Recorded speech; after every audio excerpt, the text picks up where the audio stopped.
पहला क्वेश्चन था आपके पास एरोमेटिक कंपाउंड का, हमारा क्विज था आज। फर्स्ट क्वेश्चन था हमारे पास, resonance energy of benzene is.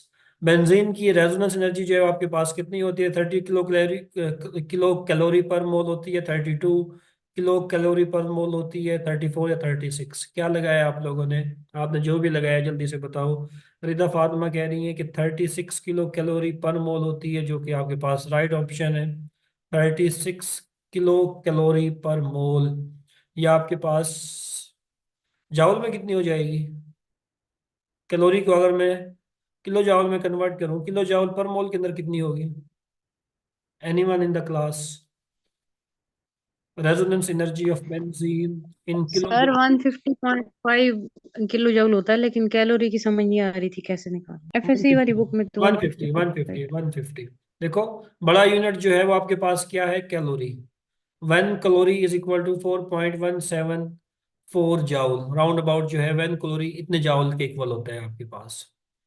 तो अगर आपने इस किलो कैलोरी को जाउल के अंदर कन्वर्ट करना है तो किससे मल्टीप्लाई कर दो? इससे मल्टीप्लाई कर दो। 36 मल्टीप्लाई बाय 4.174, तो ये जाउल के अंदर कन्वर्ट हो जाएगा। राउंड अबाउट रेजोनेंस एनर्जी जो है आपके पास 150 किलो जाउल पर मोल निकलेगी, किलो जाउल पर मोल के अंदर। अगर आपने किलो जॉल पर मोल को जो है कैलोरी के अंदर कन्वर्ट करना है तो डिवाइड कर दो इसी वैल्यू के साथ। राउंड अबाउट 36 जो है आपके पास आंसर आएगा। तो बेंजीन की रेजोनेंस एनर्जी किलो जॉल में पूछी जाए तो राउंड अबाउट 150 है।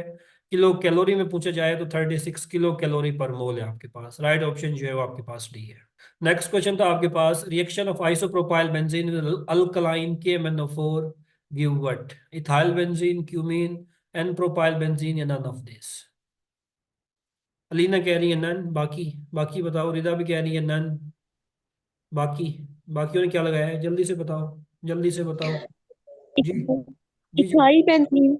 इथाइल बेंजीन लगाया था। इथाइल बेंजीन, आइसोप्रोपाइल बेंजीन है आपके पास। आइसोप्रोपाइल बेंजीन है। आइसोप्रोपाइल, ये आइसोप्रोपाइल बेंजीन है। बुशरा राफी, कंपाउंड को गौर से देखना है आइसोप्रोपाइल बेंजीन को। रिएक्शन इसका मैं करा रहा हूँ अल्कलाइन के MnO4 के साथ। इस कंपाउंड के अंदर बेंजाइलिक हाइड्रोजन है नहीं है? इस कंपाउंड के अंदर कितने बेंजाइलिक हाइड्रोजन मौजूद है? शाबाश। एक है। एक है। H2CrO4 क्रोमिक एसिड के साथ रिएक्ट करवाओ या अल्कलाइन के MnO4 के साथ रिएक्ट कराओ। क्या बताया था? अगर कंपाउंड के अंदर एक भी बेंजाइलिक हाइड्रोजन होगा तो वो कार्बन जो है आपके पास किसके अंदर कन्वर्ट हो जाएगी? कार्बोक्सिल ग्रुप के अंदर। ये वाली कार्बन किसके अंदर कन्वर्ट हो जाएगी? कार्बोक्सिल ग्रुप के अंदर। क्या प्रोडक्ट बनेगा? बेंजोइक एसिड जो है उसकी फॉर्मेशन होगी आपके पास। तो ना तो इथाइल बेंजीन बनेगा, ना क्यूमीन बनेगी, ना एन प्रोपाइल बेंजीन बनेगा। फाइनल प्रोडक्ट नन है। नन का मतलब यहाँ पे बेंजोइक एसिड जो है इसकी फॉर्मेशन आपके पास होगी। प्रैक्टिस की थी, बहुत दफे सर प्रैक्टिस की वैसे थी। जी जी। सर वैसे भी तो ऑक्सीडेशन तो ऑक्सीजन का इंट्रोडक्शन होता है, तो ऊपर वाले किसी भी ऑप्शन में ऑक्सीजन तो आता ही नहीं है, सिंपल सी बात है। हाँ, ऊपर वाला किसी भी में भी जो है ऑक्सीडेशन नहीं हो रही, बिल्कुल। ऐसे भी देख सकते हैं, ऐसे भी देख सकते हैं। बाकी तो सेम ही रहा है ना। अब दो कार्बन वाले को जो है आइसोप्रोपाइल में 3 कार्बन, इथाइल तो हो भी नहीं सकता ना। 2 कार्बन, 3 कार्बन से 2 कार्बन में आप कैसे आ सकते हैं? नहीं आ सकते। ये भी नहीं था। क्यूमीन तो आपके पास आइसोप्रोपाइल बेंजीन का दूसरा नाम था ना। थोड़ा फिर ऑप्शन पे जाके गौर क्या कर लिया करें कि कैसे जो है आप आइसोप्रोपाइल बेंजीन को जो है KMnO4 से रिएक्ट करवाने के बाद। देखो, अगर सवाल की समझ नहीं आ रही, थोड़ा सा फिर जहन पे जोर दो कि इस कंपाउंड को इथाइल बेंजीन के अंदर मैं कन्वर्ट कर सकता हूँ? नहीं कर सकता। 3 कार्बन को मैं 2 के अंदर मैं कैसे इस बॉन्ड को तोड़ दूं यहाँ से? मुश्किल है तोड़ना। क्यूमीन भी आपके पास यही चीज है, एन प्रोपाइल बेंजीन। इस कंपाउंड को जो है मैं यहाँ से तोड़ के यहाँ पे CH3 लगा दूं, ये वाला, ये भी मुश्किल हो जाएगा मेरे लिए लगा। हो जाएगा, लंबी सिंथेसिस है। लेकिन यहाँ पे जो है आपके पास नन जो है वो आपके पास ठीक है। प्रैक्टिस की थी हमने, बहुत ज्यादा प्रैक्टिस की थी। आपको असाइनमेंट भी दी थी। अगर कंपाउंड के पास मैंने बताया था एक भी बेंजाइलिक हाइड्रोजन होगा तो वो कंपाउंड जो है हमेशा आपके पास किसके अंदर कन्वर्ट हो जाएगा? बेंजोइक एसिड के अंदर। ये कंपाउंड है आपके पास। इस कंपाउंड का रिएक्शन अगर मैं कराऊं अल्कलाइन के MnO4 के साथ, क्या प्रोडक्ट बनेगा? जी, बुशरा राफी बताएगी। सर दो कर। वो वही बताएगी जिसने जो है पहले रद्द किया है। जी बच्चा, अनम्यूट करो, बताओ क्या होगा?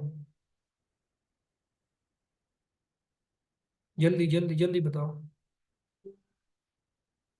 अनम्यूट करके बताओ। समझ नहीं आ रही? ये भूल गया है बिल्कुल ही जो है। शाबाश। देखो, बेंजाइलिक हाइड्रोजन है इसमें? नहीं है? बेंजाइलिक हाइड्रोजन कौन सा होता है? जो बेंजीन के साथ डायरेक्टली कनेक्ट होती है। इस कार्बन को बेंजाइलिक कार्बन कहते हैं। बेंजाइलिक कार्बन के साथ जो हाइड्रोजन लगा होता है उसको बेंजाइलिक हाइड्रोजन कहते हैं।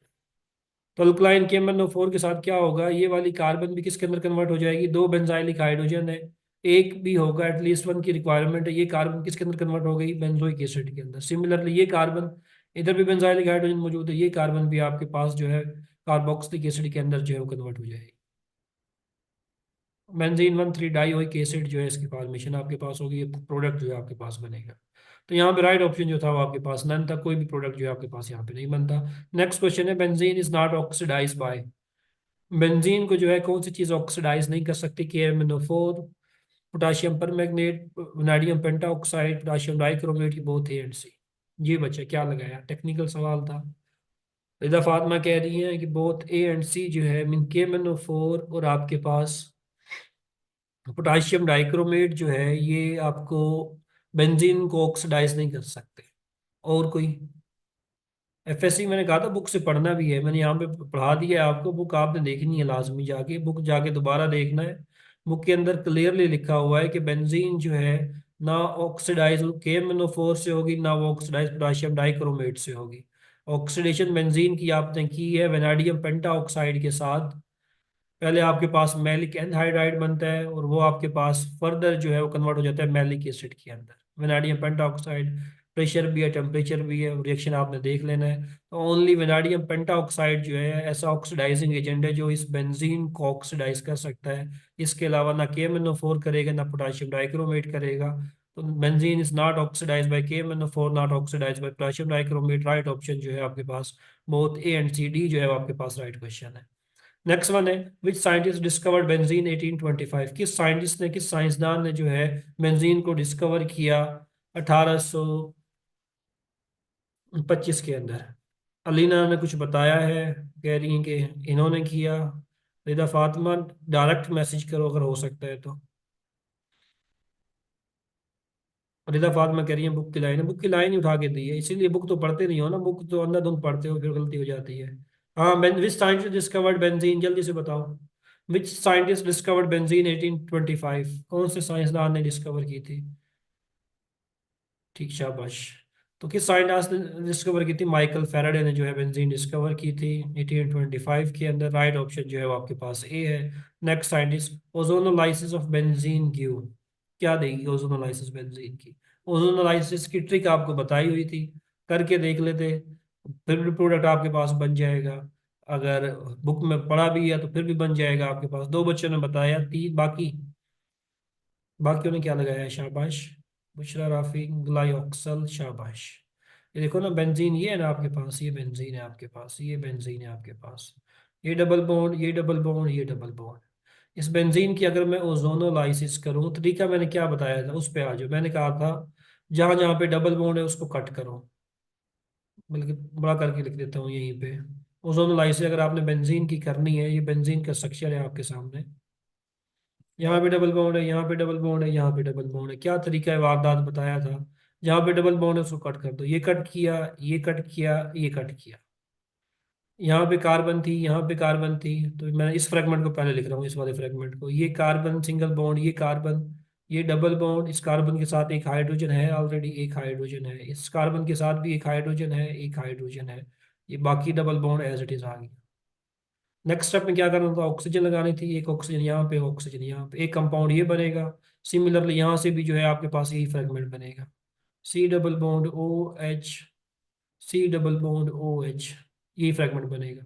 यहाँ से भी ये फ्रेगमेंट बनेगा, C double bond O, C double bond O, यहाँ पे H लगा हुआ है, यहाँ पे H लगा हुआ है। तो तीनों जो है ये आपके पास एक ही मॉलिक्यूल बनेंगे, तीनों सिमेट्रिकल मॉलिक्यूल बनेंगे। इस मॉलिक्यूल को बच्चा कहा जाता है ग्लाइऑक्सल। राइट ऑप्शन जो है वो आपके पास डी है, डी। तीन ग्लाइऑक्सल के मॉलिक्यूल जो है उनकी फॉर्मेशन आपके पास होगी। FSC का रिएक्शन है आपके पास, FSC का रिएक्शन है, वहां पे डायरेक्ट लिखा हुआ है, यहाँ पे मैंने आपको जो है ट्रिक बता दी है, अब गलती नहीं करनी इसमें। नेक्स्ट वन है, which group decrease the reactivity of benzene nucleus and direct the incoming group at meta position. कुछ ग्रुप्स आपके सामने लिखे हुए हैं, इनमें से कौन सा ग्रुप ऐसा है जो कि बेंजीन की रिएक्टिविटी को जो है डिक्रीज कर देगा और इनकमिंग ग्रुप को जो है मेटा पे भेजेगा? OR, SH, CHO या नन ऑफ दिस? जी बच्चा। कोशिश करो आंसर दो, जो भी लगाएं। रिजल्ट तो अब आपके पास आ गया, मेरे पास भी सबका रिजल्ट है, तो परेशान नहीं होना। जो भी लगाया है आप उसको जो है बताएं यहाँ पे। तो आरफा जावेद कह रही हैं, ठीक कह रही हैं जो भी कह रही हैं। बुशरा राफी भी ठीक कह रही हैं। अलीना भी ठीक कह रही है। और आरफा जावेद भी ठीक कह रही हैं। बाकी बच्चा बाकी भी बताओ, कोई मुश्किल तो नहीं था ना पेपर, ये तो सिंपल सिंपल सी चीज़ें हैं। शाबाश। फरियाल अमजद क्या लगाया, इरम ने क्या लगाया, मोना ने क्या लगाया, रुकैया, शनीला, सलीम, ताहिर। बाकी बाकी भी तो बताओ ना, क्या लगा के बैठे हो हैं। वो कह रहा है कि कौन सा ग्रुप ऐसा है कि जो बेंजीन की रिएक्टिविटी को क्या कर देगा, डिक्रीज कर देगा। डिक्रीज, अगर बेंजीन की रिएक्टिविटी को डिक्रीज करना है तो मींस कौन सा ग्रुप बेंजीन की एक्टिविटी को, रिएक्टिविटी को डिक्रीज करता है, deactivating group. Deactivating group, deactivating group कौन सा प्रोडक्ट देता है, इलेक्ट्रोफाइल को हमेशा मेटा पोजीशन पे भेजता है। तो उसने पूछा कि कोई इसमें से आपने आसानी से डीएक्टिवेटिंग ग्रुप जो है वो ढूंढना है, या मेटा डायरेक्टिंग ग्रुप जो है वो ढूंढना है। ओ आर, बेंजीन के साथ डायरेक्टली अगर ओ आर लगा हुआ हो, ओ आर लगा हुआ हो, ओ आर ऑक्सीजन के पास लोन पेयर मौजूद है, डोनेटिंग ग्रुप है। इलेक्ट्रॉन डोनेटिंग ग्रुप है, एक्टिवेटिंग ग्रुप है, बता चुका हूँ ट्रिक। सल्फर यहाँ पे मैं लगा दूं, सल्फर के पास भी लोन पेयर एक्टिवेटिंग ग्रुप है। ट्रिक मैंने बताई थी, बेंजीन के साथ जब भी कार्बोनिल ग्रुप डायरेक्टली कनेक्ट होगा, ये कार्बोनिल ग्रुप डायरेक्टली कनेक्ट है आपके पास, ये ग्रुप हमेशा क्या होगा, डीएक्टिवेटिंग होगा। कार्बोनिल ग्रुप जितनी भी क्लासेस में, aldehyde, ketone, ester, imide, anhydride, acid, chloride, सबके अंदर अगर कार्बोनिल, सबके अंदर कार्बोनिल ग्रुप पाया जाता है, अगर ये कार्बोनिल ग्रुप डायरेक्टली कनेक्ट हो जाए ना, ये हमेशा डीएक्टिवेटिंग होगा। ये रिंग से इलेक्ट्रॉन डेंसिटी लेगा। क्यों लेगा, ऑक्सीजन के ऊपर इलेक्ट्रॉन डेंसिटी ज्यादा है, इलेक्ट्रोनेगेटिविटी ज्यादा है, पार्शियल नेगेटिव चार्ज। इस कार्बन पे कौन सा चार्ज आता है, कार्बोनिल कार्बन पे हमेशा बचा पॉजिटिव चार्ज ही आता है ना आपके पास। अगर पॉजिटिव चार्ज, ये कार्बन तो बेचारी पहले से ही कंगाल है, इसके ऊपर इलेक्ट्रॉन डेंसिटी कम है, ये रिंग को इलेक्ट्रॉन डेंसिटी नहीं देगी। ये क्या करेगी, रिंग से इलेक्ट्रॉन डेंसिटी लेगी, रिंग से इलेक्ट्रॉन डेंसिटी अपनी तरफ पुल करेगी, रिंग को क्या कर रही है आपके पास, डीएक्टिवेट कर रही है। तो राइट ऑप्शन जो है आपके पास की है। मैंने ट्रिक बताई थी वीडियो के अंदर, आपने देखी होगी उम्मीद करता हूँ, जिन्होंने लेक्चर नहीं लिया था। तो वहाँ पे जो है मैंने ट्रिक बताई आपको, 1000 कंपाउंड है, आप सबको याद नहीं कर सकते कि एक्टिवेटिंग होगा या डीएक्टिवेटिंग होगा। तो उस ट्रिक को आपने दोबारा देख लेना है। नेक्स्ट है, reaction of phenol with bromine in the presence of non polar solvent. ये बड़ी इंपॉर्टेंट लाइन थी। नॉन पोलर सॉल्वेंट की मौजूदगी में जो है, लाइक बेंजीन का, फिनोल का मैं रिएक्शन करवा रहा हूँ Br2 के साथ, फिनोल का रिएक्शन मैं करवा रहा हूँ Br2 के साथ इन the presence of non polar solvent like carbon tetrachloride, क्या प्रोडक्ट बनेगा जी बच्चा? जी बच्चा जल्दी से बताओ, फिनोल का रिएक्शन, फिनोल का रिएक्शन मैं करा रहा हूँ नॉन पोलर सॉल्वेंट के साथ, क्या बनेगा? सी ऑप्शन लगाया, सी गलत है ना, सी गलत है, जिसने सी लगाया वो गलत है, ये वाला नहीं होगा। फिनोल का रिएक्शन सर जब आप, CCl4 की प्रेजेंस में होगा सही रिएक्शन? हो जाएगा, CCl4 की मौजूदगी में हो जाएगा, नॉन पोलर सॉल्वेंट की मौजूदगी में हो जाएगा। अच्छा, देखो वैसे थोड़ा, तो हम ब्रोमीन के साथ FeBr3 यूज करते हैं ना।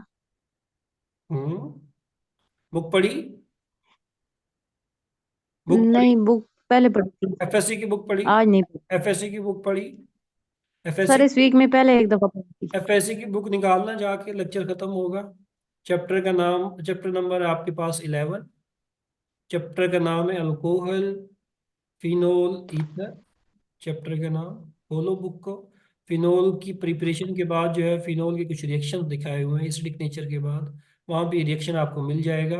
अगर फिनोल का रिएक्शन मैं करूँ ब्रोमीन वाटर के साथ, याद रखना है, फिनोल का रिएक्शन अगर मैं ब्रोमीन वाटर के ब्रोमीन साथ, ठीक है। वाटर के साथ करूं तो मेरे पास 2,4,6 ट्राई ब्रोमोफिनोल बनता है, जिसके आपके पास वाइट प्रेसिपिटेट होते हैं। 2,4,6 ट्राई ब्रोमोफिनोल, इस कंपाउंड की फॉर्मेशन होगी पोलर सॉल्वेंट की मौजूदगी में। Polar solvent, non polar solvent की मौजूदगी में आपके पास 2,4,6 नहीं बनेगा, मोनोब्रोमिनेशन आपके पास होगी। और मोनोब्रोमिनेशन यहाँ पे देखी जाए तो ऑर्थो पे भी हो सकती है आपके पास, और मेट पैरा पे भी हो सकती है, क्योंकि OH डोनेटिंग ग्रुप है आपके पास। तो यहाँ पे ऑर्थो वाली तो गिवन नहीं थी, पैरा वाली गिवन थी आपके पास। 4 ब्रोमोफिनोल जो है यहाँ पे राइट ऑप्शन था। 3 ब्रोमोफिनोल नहीं देगा, नहीं देगा, 4 ब्रोमोफिनोल जो है वो आपके पास होगा। तो थोड़ी सी ट्रिक है, जहन खुला रखना है पेपर के दौरान में। Non aqueous solvent, carbon tetrachloride की मौजूद, carbon tetrachloride non polar solvent है आपके पास। नॉन पोलर सोलवेंट की मौजूदगी में हमेशा टू ब्रोमोफिनोल या फोर ब्रोमोफिनोल की फॉर्मेशन होगी ब्रोमीन वाटर की मौजूदगी में, जो है कंप्लीट बेंजीन के ऊपर जो है आपके पास ब्रोमिनेशन हो जाएगी। फेडरल की बुक में ये रिएक्शन लिखा हुआ है, आपकी बुक में नहीं है। फेडरल की बुक में था, मैंने यहाँ पे दे दिया आपको। कार्बन टेट्राक्लोराइड के साथ एफएससी में नहीं है, means Punjab text book board अगर फॉलो करे वहाँ पे नहीं है, लेकिन आपको पता होना चाहिए नॉन पोलर सोलवेंट की मौजूदगी में क्या होगा, पोलर सोलवेंट की मौजूदगी में क्या होगा। Nitration of benzene is carried out by which of the following reactive species. Benzene की नाइट्रेशन करनी है तो कौन सी रिएक्टिव स्पीशी बनती है as electrophile, NO2 positive, NO2 negative, HNO3 या HNO3। तो इलेक्ट्रोफाइल के बारे में पूछा, इलेक्ट्रोफाइल आपके पास नाइट्रेशन के अंदर NO2 पॉजिटिव जो है वो बनता है, तो राइट ऑप्शन जो है वो आपके पास बी है। आसान सवाल है, ज़्यादा टाइम नहीं लूंगा। इन क्लोरीनेशन ऑफ बेंजीन, अगर बेंजीन की क्लोरीनेशन करनी है तो following act as an electrophile, तो क्या इलेक्ट्रोफाइल के तौर पर एक्ट करेगा, ए जो है क्लोरीन के ऊपर पॉजिटिव चार्ज जो है आपके पास वो इलेक्ट्रोफाइल। अगर यहाँ पे मैं स्टेटमेंट चेंज कर दूँ which of the following act as a Lewis acid, फिर कौन सा ऑप्शन ठीक होगा? सवाल की स्टेटमेंट चेंज कर रहा हूँ। In chlorination which of the following, FeCl3। FeCl3, FeCl3 Lewis acid के तौर पे काम करता है। शाबाश Rukaiya, FeCl3 as a Lewis acid के तौर पे काम करता है। तो क्वेश्चन को गौर से पढ़ना है। दरअसल में हम जल्दी जल्दी पढ़ते हैं और फिर बाद में आगे रो रहे होते हैं, बल्कि बाहर आके भी खुशी होते हैं कि पेपर अच्छा हुआ, जब रिजल्ट आता है ना फिर रोते हैं कि पता नहीं क्या हुआ है, पता नहीं एग्जामिनर ने की सही नहीं बनाया या ये नहीं बनाया। सवाल को गौर से पढ़ना है पहले। Arenes don't show, arenes aromatic compound को कहा जाता है। एरीन्स जो है आपके पास क्या शो नहीं करती, delocalisation of pi electron. Benzene जो है आपके पास, इसके अंदर तो बच्चा डीलोकलाइजेशन ऑफ पाई इलेक्ट्रॉन आपके पास है। जिस कंपाउंड के अंदर डीलोकलाइजेशन होगी वो स्टेबल भी होगा। डीलोकलाइजेशन का मतलब रेजोनेंस भी होता है। क्या आपके पास बेंजीन जो है इलेक्ट्रोफिलिक एडिशन रिएक्शन देते हैं? एडिशन रिएक्शन देते हैं? नहीं। एडिशन रिएक्शन अगर ये दे, लेट्स सपोज इसमें मैं H2 ऐड करूं इन द प्रेजेंस ऑफ प्लाटिनियम, अगर H2 एक H2 का मॉलिक्यूल मैं इसमें ऐड कर रहा हूँ, लेट्स सपोज मेरे पास ये कंपाउंड बन जाएगा। यहाँ पे जो है मैंने हाइड्रोजन हाइड्रोजन ऐड कर दिया, ये कंपाउंड एरोमेटिक था। ये कंपाउंड आपके पास मेरा बच्चा नॉन एरोमेटिक है, नॉन एरोमेटिक है। कौन सा कंपाउंड स्टेबल है? एरोमेटिक कंपाउंड स्टेबल होता है आपके पास। तो क्यों एक स्टेबल कंपाउंड अपने आप को अनस्टेबल के अंदर कन्वर्ट करेगा? ये पागल है। ये क्यों एडिशन रिएक्शन देगी? बेंजीन क्यों एडिशन रिएक्शन देगी? बेंजीन अगर एडिशन रिएक्शन देगी तो बेंजीन की एरोमेटिसिटी तो खत्म हो जाएगी। वो क्यों अपनी एरोमेटिसिटी जो है वो दाव पे लगाएगी? कभी भी नहीं लगाएगी। तो एरोमेटिसिटी, एरोमेटिक कंपाउंड हमेशा क्या होगा? स्टेबल होगा। जिस कंपाउंड के अंदर डीलोकलाइजेशन होगी, रेजोनेंस होगी, वो हमेशा स्टेबल होगा। ये ऑर्डर भी याद रखना। लास्ट टाइम एक बच्ची ने पूछा कि कौन सा कंपाउंड जो है सबसे ज़्यादा स्टेबल होगा। एरोमेटिक कंपाउंड सबसे ज़्यादा स्टेबल होगा, एरोमेटिक कंपाउंड। फिर आपके पास नॉन एरोमेटिक कंपाउंड स्टेबल होते हैं, ये ऑर्डर याद रख लें। उसके बाद जो है एंटाई एरोमेटिक कंपाउंड आपके पास स्टेबल होते हैं। एंटाई एरोमेटिक लीस्ट स्टेबल है आपके पास, ये एरोमेटिसिटी ऑर्डर। एरोमेटिक कंपाउंड सबसे ज़्यादा स्टेबल, फिर नॉन एरोमेटिक, फिर एंटाई एरोमेटिक। इनके बारे में हम डिटेल से पढ़ चुके हैं कि aromatic, anti aromatic, non aromatic क्या होते हैं आपके पास। Which of the following carbonium ion among the following, which of the most stable carbonium ion among the following. Carbonium ion का मतलब होता है आपके पास कार्बोकेटाइन। कार्बोकेटाइन को बच्चा कार्बोनियम आइन कहा जाता है। कार्बोकेटाइन को कार्बोनियम आइन जो है वो कहा जाता है। अच्छा जी। D because it's secondary. चलें देख लेते हैं। वो कह रहा है कि इस कंपाउंड में से जो है कौन सा कंपाउंड जो है सबसे ज्यादा स्टेबल है। एक की बात की जाए, अगर एक की बात की जाए, CH3, CH2 प्राइमरी कार्बोकेटाइन है आपके पास, प्राइमरी कार्बोकेटाइन है। बी की अगर बात की जाए, C6H5 मीन बेंजीन रिंग है आपके पास। बेंजीन रिंग के बाहर एक CH2 लगा हुआ है, उसके ऊपर पॉजिटिव चार्ज है, ये भी आपके पास प्राइमरी कार्बोकेटाइन है। इसकी अगर बात की जाए C6H5, ये C6H5 हो गया आपके पास। CH2 पॉजिटिव, ये भी आपके पास प्राइमरी कार्बोकेटाइन है। अगर हम इसकी बात करें लास्ट वाले की, दो फिनाइल रिंग है, दरमियान में CH है, मीन्स यहाँ पे CH है। एक फिनाइल आपके पास यहाँ पे है, एक फिनाइल आपके पास यहाँ पे है। ये स्ट्रक्चर है इस मॉलिक्यूल का। ये कौन सा कार्बोकेटाइन? प्राइमरी है, सेकेंडरी है, टर्शियरी है? कौन सा कार्बोकेटाइन है ये? सेकेंडरी कार्बोकेटाइन है आपके पास। सेकेंडली देखो, ये सबसे ज़्यादा स्टेबल इसलिए भी है क्योंकि यहाँ पे रेजोनेंस सबसे ज़्यादा है। इस कंपाउंड के आप बहुत ज़्यादा रेजोनेटिंग स्ट्रक्चर जो है ड्रा कर सकते हैं। इस बॉन्ड को मैं यहाँ से यहाँ धकेलूँ, इस कार्बन पे पॉजिटिव चार्ज आएगा, इसको मैं यहाँ से यहाँ धकेलूँ, इस कार्बन पे पॉजिटिव आएगा, इसको यहाँ से यहाँ धकेलूँ, इस कार्बन पे पॉजिटिव आएगा। सिमिलरली यहाँ से भी जो है मैं डीलोकलाइजेशन कर सकता हूँ आपके सामने।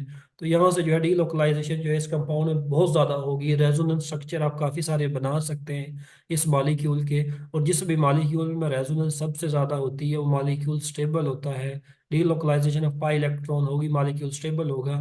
तो आपके पास डी जो है सबसे स्टेबल जो है आपके पास कंपाउंड है। इन सब में स्टेबल डी है आपके पास। डी याद रखना है। जी बच्चा, ऐसे ही है।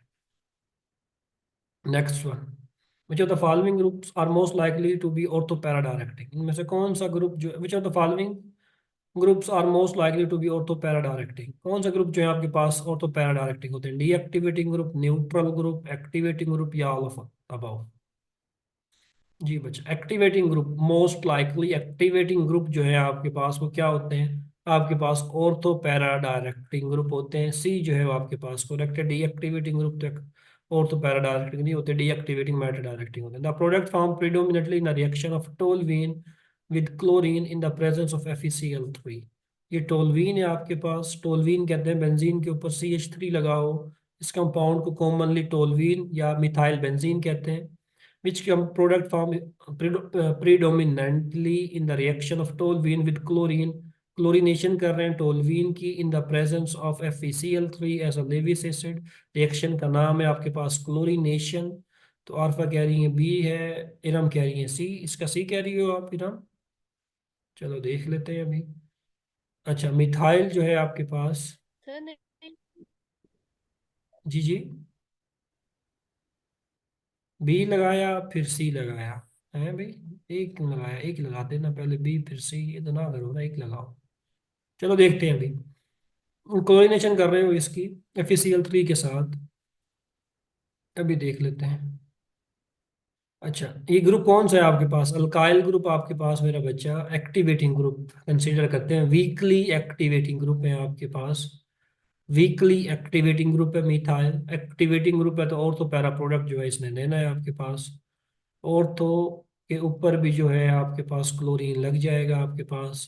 पैरा के ऊपर भी जो है आपके पास क्या लग जाएगा? आपके पास क्लोरीन जो है लग जाएगा पैरा के ऊपर। तो बेंजाइल क्लोराइड, बेंजाइल नहीं, ये भी नहीं, बी जो है वो आपके पास करेक्ट है। ऑर्थो क्लोरोटोलवीन या पैरा क्लोरोटोलवीन जो है इसकी फॉर्मेशन आपके पास होगी। बी जो है वो आपके पास करेक्ट है।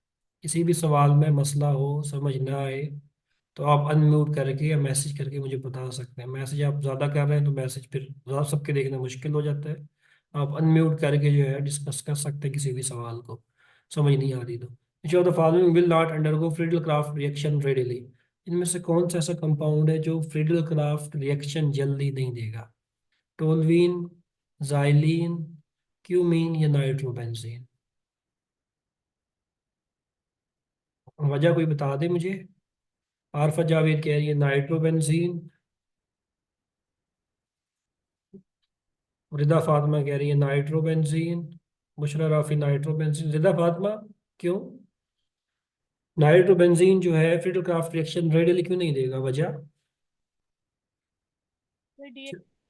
सर इसके वो पाई इलेक्ट्रॉन्स अवेलेबल नहीं है ना एक्टिवेशन के लिए।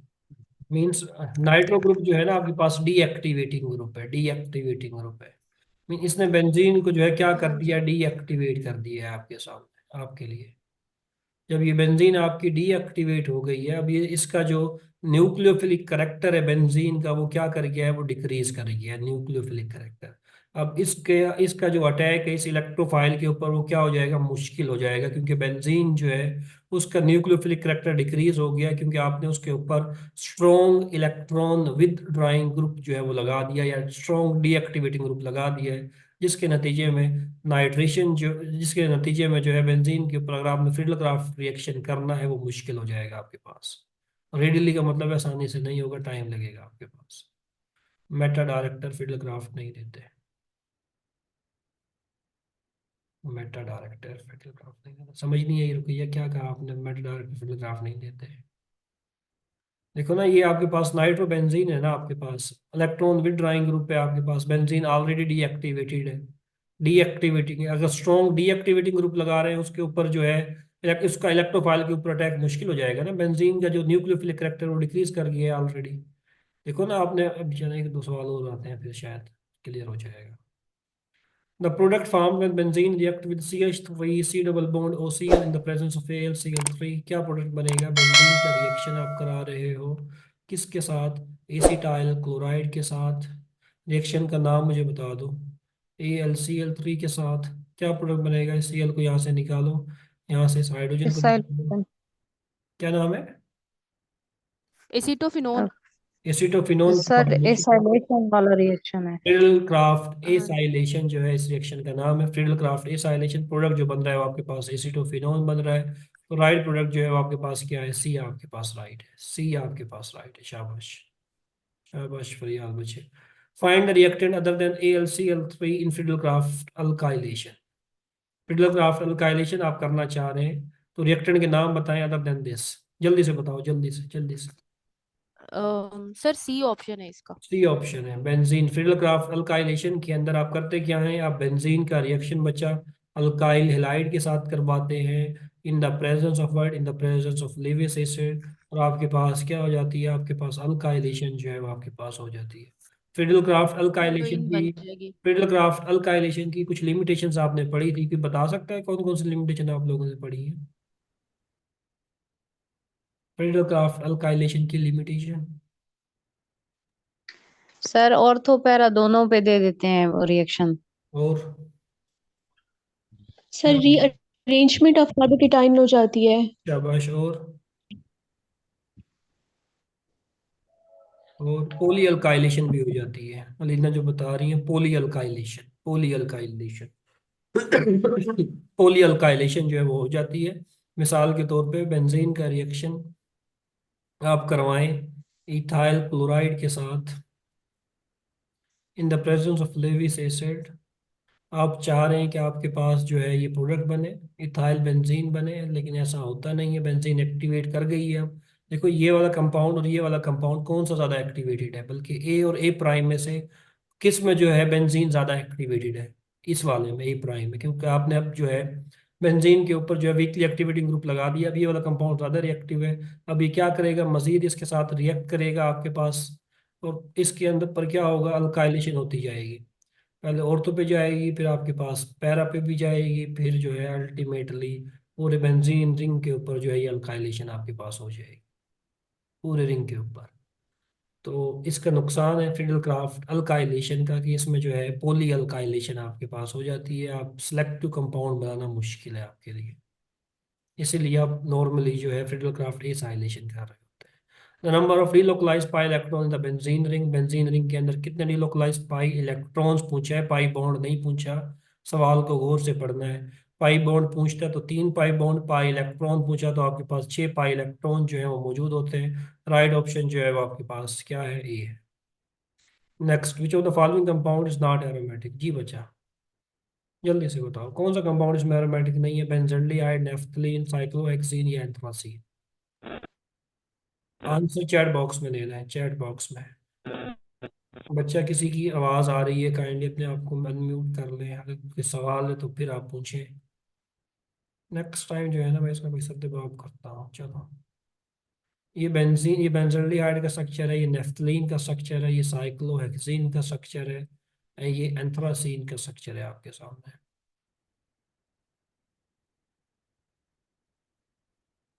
जी बच्चा। इरम कह रही है सी सी सी सी, शाबाश। सी जो है देखो, अच्छा सी फिर क्या है आपके पास? एरोमेटिक तो नहीं है, फिर एंटाई एरोमेटिक है या नॉन एरोमेटिक है? जल्दी से। साइक्लोहेक्सीन क्या है? नॉन एरोमेटिक या एंटाई एरोमेटिक? शाबाश, आरफा ने सही बताया, नॉन एरोमेटिक है। नॉन एरोमेटिक है। अच्छा 1 मिनट दे मुझे, सिर्फ 1 मिनट दे।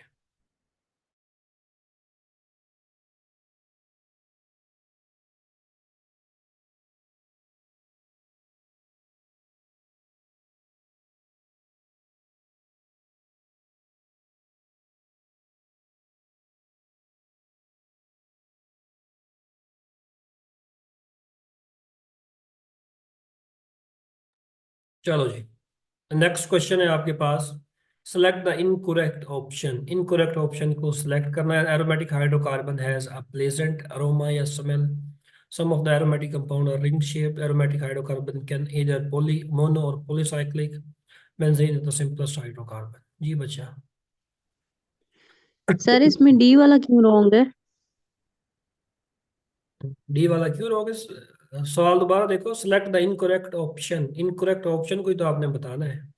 डी वाला तो ठीक नहीं है। बेंजीन सर सिंपल लेकिन हाइड्रोकार्बन। सिंपलेस्ट, नहीं बेंजीन, सिंपलेस्ट तो हम मीथेन को कहते हैं ना। देखो अब हाइड्रोकार्बन में फिर आप किसके हवाले से देख रही हो? अब देखो बेंजीन भी आपके पास हाइड्रोकार्बन है, अल्केन भी हाइड्रोकार्बन है, अल्कीन भी हाइड्रोकार्बन है, अल्काइन भी हाइड्रोकार्बन है। अब तीनों मुख्तलिफ फंक्शनल ग्रुप है ना आपके पास, क्योंकि टेस्ट जो था वो आपके पास एरोमेटिक कंपाउंड के हवाले से ही था। तो एरोमेटिक कंपाउंड में सिंपल बेंजीन ही अगर आपके पास होगी, बेसिक स्केलेटन जो है वो तो आपके पास एरोमेटिक हाइड्रोकार्बन। अच्छा थोड़ी सी ना यहाँ पे चेंज होनी चाहिए था। बेंजीन इज द सिंपलेस्ट, थोड़ा सा यहाँ पे अगर आप लिख देते ना एरोमेटिक हाइड्रोकार्बन, फिर ये ज्यादा क्लियर हो जाता आपके पास। एरोमेटिक, बेंजीन इज द जी। सिंपलेस्ट एरोमेटिक और हाइड्रोकार्बन। वो जो प्रोपिनाइल कैटाइन जो आपने एक दफा बताया था, वो भी तो वो 3 कार्बन पे होता है कंसिस्ट, लेकिन वो भी तो एरोमेटिक काउंट होता है ना। स्टेबल नहीं है इतना वो, इतना स्टेबल नहीं है, इतना स्टेबल नहीं है आपके पास, लेस स्टेबल है आपके पास। No doubt simplest aromatic compound आपके पास ये है। साइक्लोप्रोपिनाइल कैटाइन जो है ये आपके पास सिंपलेस्ट एरोमेटिक हाइड्रोकार्बन है आपके पास ये भी, लेकिन स्टेबिलिटी ये लेस स्टेबल है, ये ज़्यादा स्टेबल है। अच्छा यहाँ पे देखें, चलें किसी हद तक हम कह सकते हैं कि डी भी जो है आपके पास इनकोरेक्ट है, किसी हद तक हम कह सकते हैं। लेकिन अगर बी और डी में देखें, बी में वो कह रहा है कि some of the aromatic compound are ring shaped. Mean कुछ एरोमेटिक कंपाउंड जो है वो रिंग होते हैं, बाकी रिंग नहीं होते। क्या एरोमेटिक कंपाउंड साइक्लिक नहीं हो सकता? नहीं होता। ये स्टेटमेंट ठीक है? और से देखें, वो कह रहा है कि some of the aromatic compound, कुछ एरोमेटिक कंपाउंड है वो रिंग शेप होते हैं, मीन बाकी एरोमेटिक कंपाउंड रिंग शेप नहीं होते। रिंग का मतलब है साइक्लिक। कंडीशन पढ़ी है ना आपने एरोमेटिक कंपाउंड की कंडीशन के अंदर, पहली पहली कंडीशन पढ़ी, कंपाउंड आपके पास साइक्लिक होना चाहिए, लाजमी क्लोज रिंग होना चाहिए। अगर ओपन रिंग है तो वो कभी भी आपके पास एरोमेटिक नहीं हो सकता। लाइक ये देखो, बी और डी ठीक है दोनों सर। ही ऑलमोस्ट यहाँ पे इनकरेक्ट ऑप्शन है।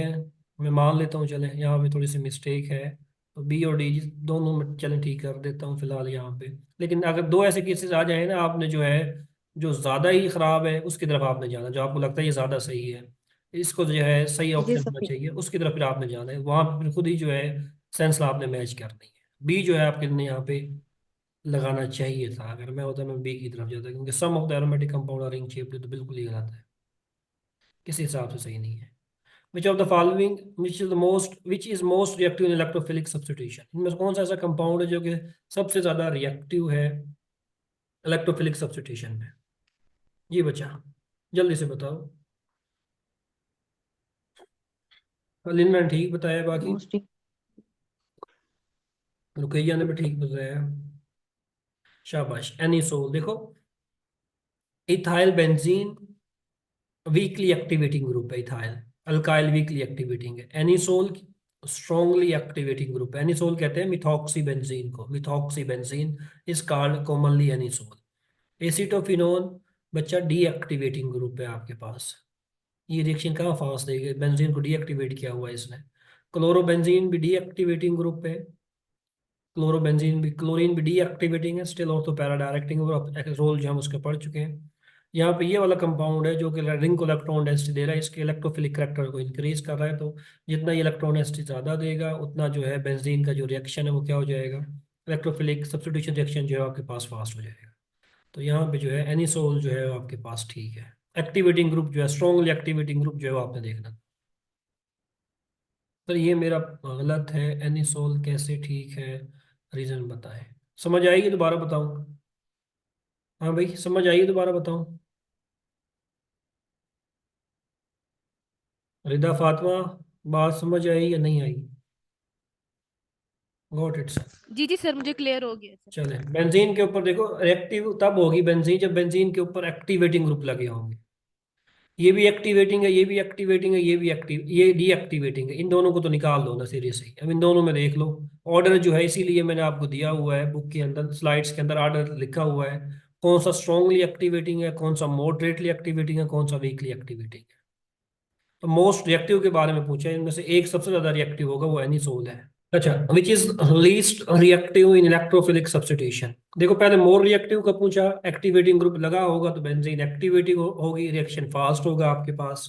अब उल्टा पूछ रहा है, लीस्ट रिएक्टिव कौन सा होगा जिसके बेंजीन में जो है डीएक्टिवेटिंग ग्रुप लगा होगा। Ethyl benzene, ethyl activating group है, एनिसोल एक्टिवेटिंग है, एसिटोफिनोन डीएक्टिवेटिंग है, बेंजोनाइट्राइल भी डीएक्टिवेटिंग ग्रुप है।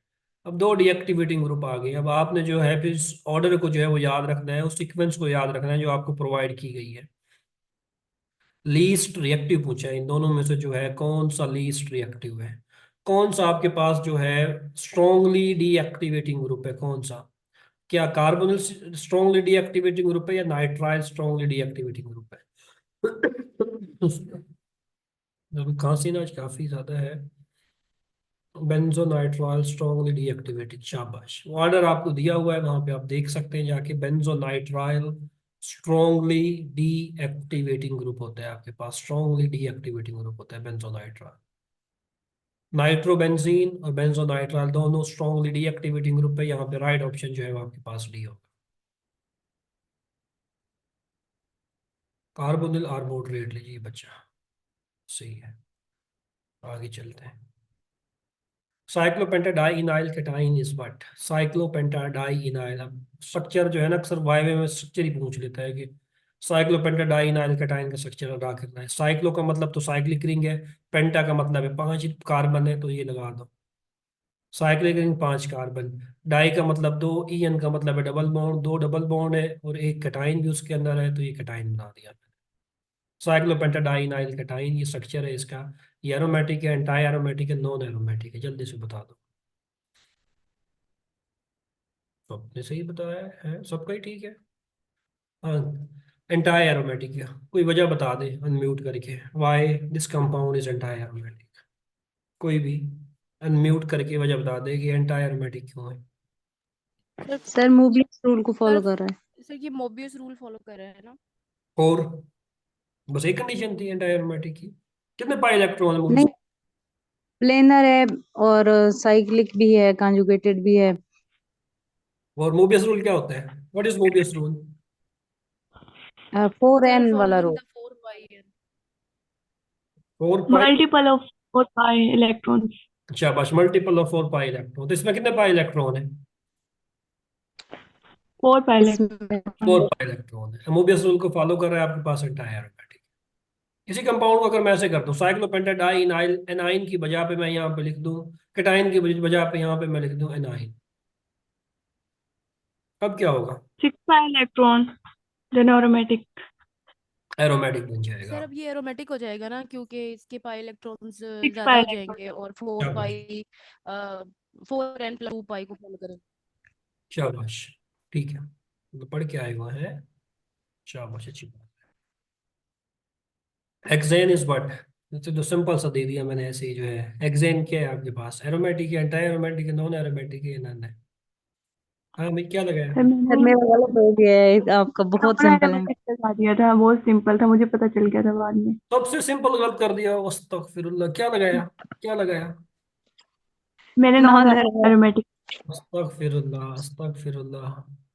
नॉन एरोमेटिक एंटी एरोमेटिक की कंडीशन क्या बताई थी, ये देखो सी भी एक और अभी आ गया है सी। ये कौन है सी, बुशरा राफी है सी, खुदा का खौफ करो। सर हमने इसको साइक्लोहेक्सेन समझा। साइक्लोहेक्सेन क्यों समझा, इसलिए तो मैंने ट्रिक दिया था, उल्टा घुमाया था मैंने कि देखो तो सही किसका दिमाग काम कर रहा है और कौन जो है फुर्ती में भागा जा रहा है। अब देखो ना, इसीलिए जो है पेपर में गलती करके आते फिर बाद में रो रहे होते हो बाहर आके जो है, उस टाइम जल्दी जल्दी जो है लगा दोगे, सर अंदर मच्छर आ रहा ये है। तो जस्ट हाइड्रोकार्बन था, मतलब साइक्लो तो है नहीं। देखो हेक्सेन तो आपके पास साइक्लिक कंपाउंड है ही नहीं ना, हेक्सेन तो आपके पास ओपन चेन कंपाउंड है, ए साइक्लिक कंपाउंड है, ए साइक्लिक, साइक्लिक तो है ही नहीं इसके अंदर। एरोमेटिक कंडीशन के अंदर साइक्लिक पड़ा, एंटाई एरोमेटिक के अंदर साइक्लिक पड़ा, नॉन एरोमेटिक के अंदर साइक्लिक पड़ा। ये तो आपके पास हेक्सेन तो आपके पास सिंपल 1 2 3 4 5 6, ये तो आपके पास ओपन चेन कंपाउंड है, ए साइक्लिक कंपाउंड है। ये तो ना एरोमेटिक होगा, ना एंटाई एरोमेटिक होगा, नॉन एरोमेटिक होगा, नन, नन आना था, नन आना था। इसीलिए जो है ना पेपर में स्पीड आपकी ज्यादा ही तेज हो जाए ना, थोड़ा सा अपने आप को काम डाउन करना, थोड़ा सा सोचना है फिर लगाना है। ये नहीं है कि तीन ऑब्जेक्ट तीन आपने लगाए जल्दी से जल्दी से जल्दी से, चौथा भी आया ऐसे लगा दिया, ये गलती नहीं करनी। थोड़ा सोच समझ के ठंडे दिमाग से फिर लगाना है, इमोशनल नहीं हो जाना पेपर देख के। ये तो आसान आसान सा है वो है। अक्सर आपने देखा होगा दोस्त आता है जी पेपर में था कुछ नहीं, आसान था, मेरे तो सारे लगते गए सारे लगते गए, रिजल्ट आया तो 30 नंबर 40 नंबर पे बैठा होता है वही दोस्त आपका। और आपके मार्क्स उससे ज्यादा होते हैं तो आप फिर उल्टा हंस रहे होते हैं उसके ऊपर। तो थोड़ा सा सुकून से रिलैक्स होके पेपर करना है, रिलैक्स होके पेपर करना है, तसल्ली से जो है, मेहनत है आपकी देखो ना, मैट्रिक की मेहनत, फिर एफएससी की, चलो इंट्री टेस्ट या जो भी आपका टारगेट था अचीव नहीं हुआ, फिर आपने 4 साल मजीद वेस्ट किए इसके लिए, जॉब के लिए। उसके बाद फिर आप एमफिल पे कुछ लोगों ने किया हुआ है, मतलब 8 18 20 साल आप एक वेस्ट कर चुके हैं एक टेस्ट के लिए, एक जॉब के लिए। और फिर भी जो है आप छोटे छोटे से मिस्टेक कर आएंगे तो काम काफ़ी ख़राब हो जाएगा, बहुत ज़्यादा ख़राब हो जाएगा। तो ख्याल करना है, इन छोटी छोटी मिस्टेक से बचना है, पेपर के अंदर लाजमी बचना है। Cyclooctatetraene is what? Anti aromatic, non aromatic, aromatic या नन? जी बच्चा, सारे सबने एंटायर। बताना है, सबने बताना है, मैं देखना चाहूंगा कि किसने क्या लगाया है। शाबाश, अलीना ने कुछ लगाया ठीक लगाया, आरफा ने कुछ लगाया ठीक लगाया, रुकैया ने कुछ लगाया है पता नहीं ठीक है या गलत है। बाकी बाकी भी बताओ बच्चा, लास्ट टाइम पेपर में आया ये सवाल, आई गेस 21 में आया है ये, 22 में नहीं 21 में आया है ये सवाल, एग्जैक्ट ये सवाल आया है। Cyclo octatetraene is what? और सबने गलत लगाया था, मोस्ट लोगों एंटायर है ने ना? इसको गलत लगाया था, मैंने डिस्कशन में भी बताया। साइक्लो ऑक्टाटेट्राइन ये आपके पास कंपाउंड है। ऑक्टा, ऑक्टा का मतलब होता है 8 कार्बन, साइक्लो का मतलब साइक्लिक रिंग, टेट्रा का मतलब 4, इन का मतलब डबल बॉन्ड, 1 2 3 4। ये साइक्लोऑक्टाटेट्राइन कंपाउंड है। आप इसमें देखोगे ये आपके पास लग तो ऐसा रहा है कि हाइब्रिडाइजेशन भी, मॉलिक्यूल साइक्लिक भी है, प्लेनर भी है, कंजुगेटेड भी है, और मोबियस रूल को भी फॉलो कर रहा है, लेकिन ये कंपाउंड प्लेनर नहीं है, प्लेनर नहीं है। इसकी बोर्ड कंफर्मेशन आपने स्लाइड्स में दी हुई थी वो आपने देखी होगी। ये कंपाउंड नॉन प्लेनर है, नॉन प्लेनर होने की वजह से ये कंपाउंड आपके पास नॉन एरोमेटिक है, तो इसको भूलना नहीं है, फिट कर लेना है। खुशी हुई कि सबने जो है सही लगाया है इसको। साइक्लोऑक्टाटेट्राइन, देखो थोड़ा सा टेक्निकल सवाल था, अब यहाँ पे आपने जो है बाकी लोगों से compete करना है। ये लोग जो कॉलेजेस में पढ़ा रहे हैं उनको नहीं पता, यकीन माने कि नॉन एरोमेटिक भी कुछ चीज़ होती है, एंटी एरोमेटिक भी, क्योंकि जिनकी स्पेशलाइजेशन मोस्टली इनऑर्गेनिक फिजिकल होगी, आपके पास एनालिटिकल होगी, उनको नहीं पता इन चीज़ों का।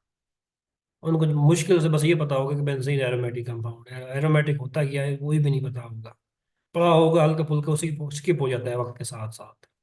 क्योंकि जो लोग कॉलेजेस में पढ़ा रहे हैं वहाँ तक तो ये चीज़ें नहीं आती ना, वहाँ पे ये चीज़ें शामिल नहीं है कि एरोमेटिक के लिए क्या क्या रिक्वायरमेंट है, एंटी एरोमेटिक के लिए क्या है, नॉन एरोमेटिक के लिए क्या है। तो इन्हीं सवालों में आपने जो है बाकी लोगों से compete करना है, अपने मार्क्स ज़्यादा करने हैं, ताकि मेरिट में जो है आप इजीली जो है सर्वाइव कर सकें।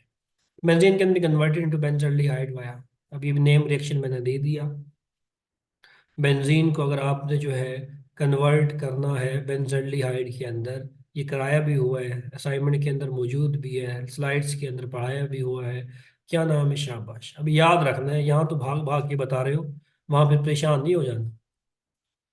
बेंजीन को डायरेक्टली कन्वर्ट करना है बेंजल्डिहाइड के अंदर, carbon monoxide HCl high pressure के ऊपर, और इसमें जो है AlCl3 को क्लोराइड ऐड करके जो है आपके पास फाइनल प्रोडक्ट आपके पास ये बनता है बेंजल्डिहाइड। इस रिएक्शन का नाम है बच्चा गटरमैन-कूच रिएक्शन, गटरमैन-कूच। क्लेमेंसन रिडक्शन जो है कार्बोनिल ग्रुप को CH2 के अंदर, कार्बोनिल ग्रुप को मिथाइलिन ग्रुप के अंदर कन्वर्ट करने के लिए करते हैं। फिडेल काइलेशन आपको आती है, राइट ऑप्शन जो था वो आपके पास सही था। Next one, reaction of 2,4 dinitrobromobenzene with sodium cyanide Q. हाँ ये बताओ, ऐसे ये सवाल भी आ चुका है पहले, इससे मिलता जुलता सवाल आपके पेपर में पहले आ चुका है। शाबाश। वो कह रहा है 2,4 डाइन नाइट्रो ब्रोमोबेंजीन है आपके पास, ये ब्रोमोबेंजीन है, 2 के ऊपर नाइट्रो लगा हुआ है और 4 के ऊपर नाइट्रो लगा हुआ है। इस कंपाउंड का रिएक्शन आप करवा रहे हैं सोडियम साइनाइड के साथ। हाँ मेरा बच्चा, पहले तो मुझे ये बता दो ये रिएक्शन है कौन सा, रिएक्शन का नाम क्या है? सी होगा, होगा ना, आप बताओ ना, एग्जैक्ट बताओ। Nucleophilic exact substitution. डाईएजोटाइजेशन तो नहीं है, खुदा का नाम लो रिदा फातिमा, डाईएजोटाइजेशन नहीं है।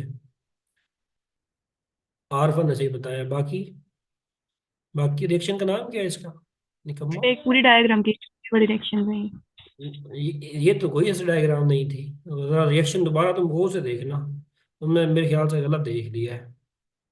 वो डायजोनियम साल्ट की थी।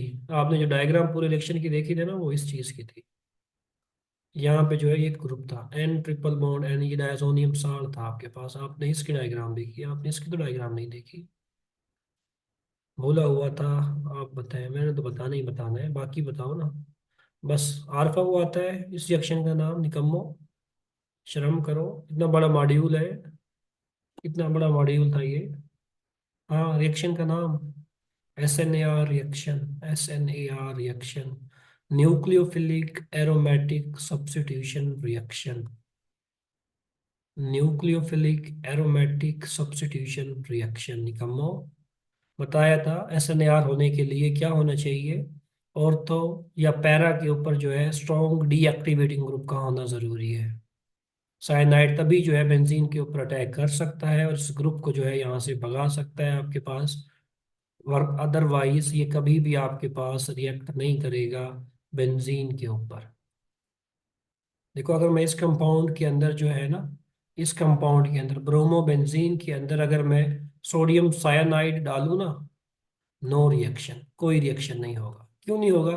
देखो, बेंजीन भी अभी आपके पास क्या है, न्यूक्लियोफिलिक है, ये भी आपके पास क्या है, न्यूक्लियोफिलिक है। तो न्यूक्लियोफाइल भी क्यों अटैक करेगा? कभी भी अटैक नहीं करेगा। नाइट्रो ग्रुप क्यों लगाए हैं? आपने बेंजीन को डीएक्टिवेट कर दिया है, बहुत ज्यादा डीएक्टिवेट कर दिया है। अब इसका जो न्यूक्लियोफिलिक करेक्टर है तो आपने ऑलमोस्ट मार दिया है इसको, आपने पॉजिटिव रिंग बना दिया है, इलेक्ट्रोफाइल बना दिया है अब आपने इसको। इसीलिए न्यूक्लियोफाइल जो है अभी इसीलिए इसके ऊपर अटैक कर रहा है। तो एस एन आर की कंडीशन भी बताई थी, लेक्चर दोबारा देख लेना। ये प्रोडक्ट आपके पास बनेगा, इसका नाम क्या हो जाएगा, 2,4-डाइनाइट्रोबेंजोनाइट्राइल जो है इस कंपाउंड का फाइनल नाम होगा, बेंजोनाइट्राइल। इस कंपाउंड को कहते हैं, बेंजीन के ऊपर सी ट्रिपल बॉन्ड एन लगाओ, बेंजोनाइट्राइल। 2 के ऊपर नाइट्रो था, 4 के ऊपर नाइट्रो था, तो 2,4-डाइनाइट्रोबेंजोनाइट्राइल सी जो है उसकी फॉर्मेशन आपके पास होगी, सी की। सर मैंने लेट ज्वाइन किया था तो कुछ चीज़ें स्किप हो गई, नेक्स्ट टाइम शिकायत नहीं होगी। चलो इंशाल्लाह, इंशाल्लाह उम्मीद करते हैं जी शिकायत नहीं होगी तो ज़्यादा अच्छे से मार्क्स आएंगे। चलो, acetophenone can be converted into ethyl benzene by using. Acetophenone का स्ट्रक्चर तो आप सबको ही आता होगा। Acetophenone, acetophenone common name. Acetophenone का कन्वर्ट करना है आपने इथाइल बेंजीन के अंदर, कैसे कन्वर्ट करेंगे जी बच्चा? रुकैया कह रही हैं सी होना चाहिए, इरम भी कह रही है सी, आरफा भी कह रही है सी, शाबाश। क्लेमेंसन रिडक्शन, क्लेमेंसन रिडक्शन, ये वुल्फ किचनर रिडक्शन आप कर सकते हैं। क्लेमेंसन रिडक्शन में क्या यूज करते हैं, जिंक अमलगम, HCl यूज करते हैं। बताया था लेक्चर के अंदर, 12 मौजूद है। जब भी जिंदगी में आपको कार्बोनिल ग्रुप को CH2 ग्रुप के अंदर कन्वर्ट करना हो, आप ये रिएक्शन यूज कर सकते हैं, कार्बोनिल ग्रुप को CH2 ग्रुप के अंदर। तो एसिटोफिनोन को इथाइल बेंजीन के अंदर कन्वर्ट किया जा सकता है using Clemmensen reduction. Birch reduction क्या होती है, ये कहाँ पे देखेंगे हम इसको? वैसे बता देनी चाहिए थी मुझे लेक्चर में ना। चलो नेक्स्ट टाइम जो है ना, मैं इसी में डालूंगा एरोमेटिक कंपाउंड में ब्रिच रिडक्शन को। आपने कोशिश करनी है इसको सर इल्काइल हैलाइड में पढ़ा दीजिएगा ना, उससे रिलेट करती है ऐसे। नहीं, उससे रिलेटिंग करती है, एरोमेटिक कंपाउंड से ही ब्रिच रिडक्शन रिलेट करती है। वैसे चले, अल्काइलाइड में पढ़ा दूंगा, एंड पे पढ़ा सर दूंगा, मैं उसमें पढ़ा है। एंड पे पढ़ा दूंगा। Chromyl chloride test last time आया, 22 में सवाल आया होगा। क्रोमाइल क्लोराइड टेस्ट क्या होता है? अगर जिंदगी में आपको मिथाइल बेंजीन, जिसको टोलवीन कहते हैं, अगर आपको इसको कन्वर्ट करना हो किसके अंदर, बेंजल्डिहाइड के अंदर डायरेक्टली। टोलवीन को जिंदगी में अगर कभी, मीन्स मिथाइल को कन्वर्ट करना हो फार्माइल ग्रुप के अंदर, मीन्स आप क्या कर रहे हैं, ऑक्सीडेशन कर रहे हैं, माइल्ड ऑक्सीडेशन कर रहे हैं, तो अब क्या ऐड करें इसमें, क्रोमाइल क्लोराइड, CrO2Cl2, कैसी स्ट्रक्चर है आपके पास, क्रोमाइल क्लोराइड आप इसमें ऐड करेंगे और आपके पास क्या हो जाएगा, टोल्यूइन कन्वर्ट हो जाएगा बेंजल्डिहाइड के अंदर। इस रिएक्शन का नाम है क्रोमाइल क्लोराइड टेस्ट, PPSC में ये आ चुका है। ना आपने कभी पढ़ा जिंदगी में इसको, ना मैंने कभी जिंदगी में इसको पढ़ा, लेकिन मुझे ये आता था, इसलिए आता था क्योंकि मैंने तैयारी की हुई थी, मैंने विजिट किया हुआ था काफ़ी जगह पे इसको। Meisenheimer complex is found in, हाँ भाई, मीजन हैमर कम्प्लेक्स इस सेक्शन में बनता है, इलेक्ट्रोफिलिक एरोमेटिक सब्स्टिट्यूशन में, न्यूक्लियोफिलिक एरोमेटिक सब्स्टिट्यूशन में, न्यूक्लियोफिलिक सब्स्टिट्यूशन में, या चलो ये तो बताया भी था मैंने, न्यूक्लियोफिलिक एरोमेटिक सब्स्टिट्यूशन रिएक्शन में बनता है मीजन जी। हैमर कम्प्लेक्स। डायग्राम देख लेना, वहां पे बताया भी था, बड़ा इंपॉर्टेंट सवाल है। मीजन हैमर कम्प्लेक्स वाई में तो बहुत ज्यादा इंपॉर्टेंट है, वाई के हवाले से। For naphthalene the value of N, हाँ भाई, नेफ्थलीन के लिए ऐसे सवाल भी PPSC में आए हुए हैं, सब्जेक्ट स्पेशलिस्ट की सीट के ऊपर ऐसे सवाल आए हुए हैं। मैंने एक दफ़ा टेस्ट दिया था एक, उसमें ऐसे सवाल मौजूद थे। हाँ, नेफ्थलीन के लिए जो है एन की वैल्यू क्या होगी, शाबाश, वाह जी वाह, वाह जी वाह, सब नहीं, फरिया, ललीना, रुकैया, रिदा, आरफा, सबका ही ठीक है, शाबाश।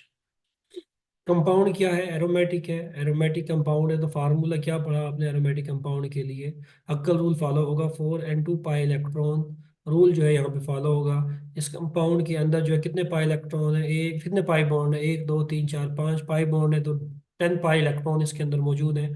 एन की वैल्यू आपने कैलकुलेट करनी है, 10 - 2 क्या हो जाएगा आपके पास, 8 हो जाएगा। 4n, एन की वैल्यू आपने निकालनी है, तो 8/2 आपके पास आंसर आएगा 2, एन की वैल्यू आपके पास क्या होगी, 2 होगी। जी बच्चे बिल्कुल ऐसे ही है, 2 जो है आपके पास राइट ऑप्शन है, ये हम पढ़ चुके हैं डिटेल से। तो ये जो था हमारा आज का सेशन था, अभी तक का MCQs के हवाले से रिजल्ट मैं देख रहा हूँ, एक बच्ची के 14 मार्क्स थे, बाकी जो है मैक्सिमम के अच्छे मार्क्स हैं, 20+ थे। अभी तक जिन लोगों ने सबमिट कराया था, 12-13 लोगों ने भी सबमिट कराया है, बाकी देखें। अच्छा, सेकंड इम्पोर्टेंट चीज़, मैं मीटिंग को यहाँ पे थोड़ा सा स्टॉप कर रहा हूँ, आपको एक चीज़